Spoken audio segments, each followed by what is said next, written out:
साल 2027 के चुनाव से पहले ब्राह्मण अचानक से यूपी के सियासत का पावर सेंटर बन गए हैं। सभी दल ब्राह्मणों के साथ अपना दिल मिलाने में लगे हैं। हालांकि अब तक ब्राह्मण वोटरों को लुभाने का सिलसिला बयानों तक ही सीमित था, लेकिन इन सबसे आगे बढ़कर मायावती ने फ्रंट फुट पर बैटिंग शुरू कर दी है।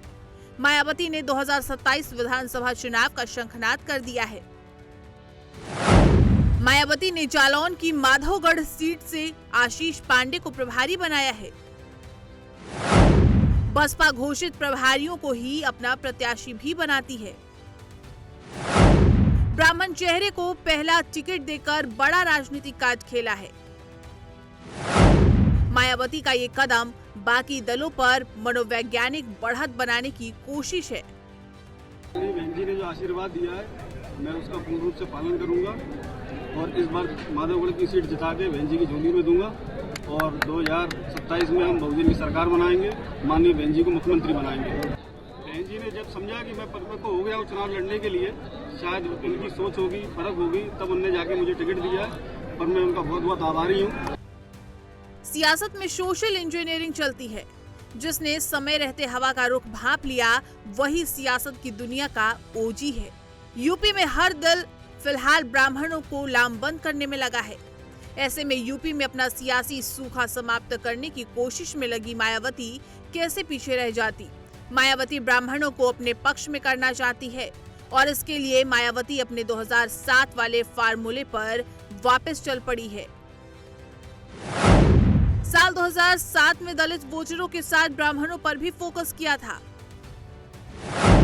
2007 में बीएसपी ने 86 सीटों पर ब्राह्मणों को टिकट दिया था। 86 में से 41 सीटों पर बीएसपी को जीत हासिल हुई थी और बसपा एक बार फिर 2007 वाली सफलता दोहराना चाहती है। बीते कुछ समय से मायावती ब्राह्मण वोटरों को साधने में लगी है। हाल ही में मायावती ने घुसखोर पंडित फिल्म पर भी कड़ी नाराजगी जाहिर की है। यही नहीं, मायावती ने अपने जन्मदिन पर भी ब्राह्मणों का जिक्र किया था और अब जालौन की माधवगढ़ सीट से आशीष पांडे को प्रभारी बनाकर मास्टर स्ट्रोक खेला है। दरअसल माधवगढ़ सीट पर विधानसभा चुनाव हमेशा से दिलचस्प रहा है। माधवगढ़ सीट पर साल 1962 से 1985 तक कांग्रेस का कब्जा रहा। 1989 में बीएसपी के शिवराम कुशवाहा ने कांग्रेस के राजा राजेंद्र शाह को हराया